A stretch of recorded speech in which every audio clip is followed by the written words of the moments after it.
You might have already seen the XPG battle cruiser in some of my past videos, but today we're going to cover a basic component, well, two components that are already inside the build, and those components are the SSD. So we have the XPG Spectrix S40G.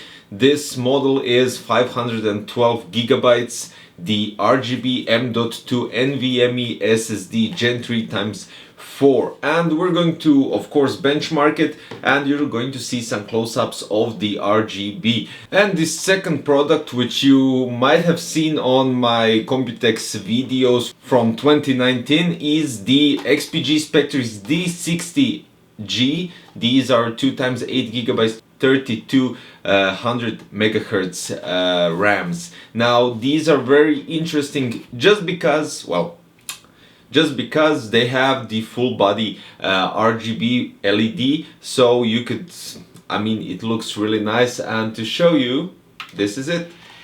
As you can see, let me just leave it a bit to spin off.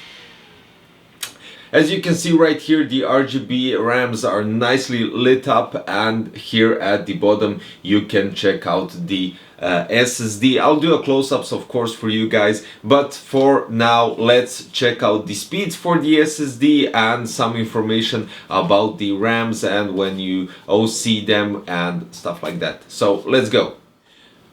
Most of you guys will wonder what are the temperatures on the SSD while it's doing some job, actually transferring data, read and write speeds, and at the same time the temperatures, as I said. So here we go. We have here the read speed of the Spectrix S40G is 3.07 gigabytes per second, and the write speed is 2.02 gigabytes per second average, which is quite alright. The speed for Gen 3 SSD, with I don't have anything to say, but the temperature goes when the speed tests were done, goes up to 73 Celsius degrees, which still isn't bad. I think the problem starts at around 115 or 120, I'm not sure, but still you have loads of space for the temperature.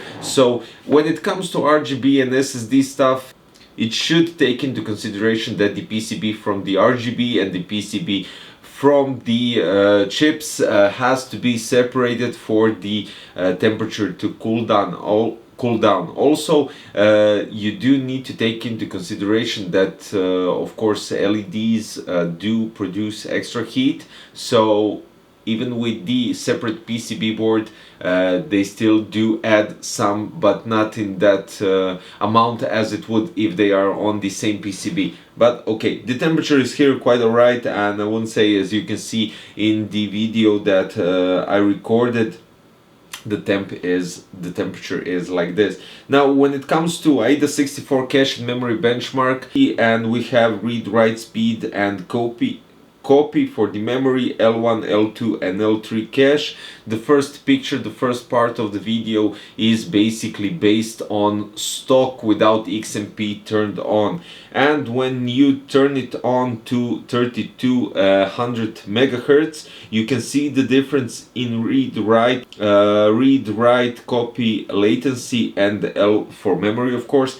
and L1, L2 and L3 cache, which the L1 and L2, L3 doesn't make a difference, but read, write and copy surely does. So basically, yeah, this is it. When it comes to design, I really love the design of the XPG Spectrix RAMs and the SSD, even though I have to admit the RAMs look way nicer. I don't have anything against the SSD, it looks also really cool, but the RAMs are just spectacular when it comes to visual aspects. And basically you've seen the tests when it comes to benchmarking and what you could achieve when you turn the XMP automatic overclock on for the Profile 1. This was Profile 1 with 3200 megahertz, and then you have 3000 megahertz as well. So guys, yeah, I'll put the links below for the Spectrix S40G 512 gigabytes M.2 NVMe SSD, and for the D60G RAMs, also XPG Spectrix 2 times 8 gigs 3200 megahertz. The links are below if you wish to check them out, in the description of the video of course. And well, you've seen the close-ups. They really look magnificent. Tell me in the comment below if you like the design of the RAMs or the SSD. Actually, tell me which ones do you like more. See you next time, and thanks for watching. Bye bye.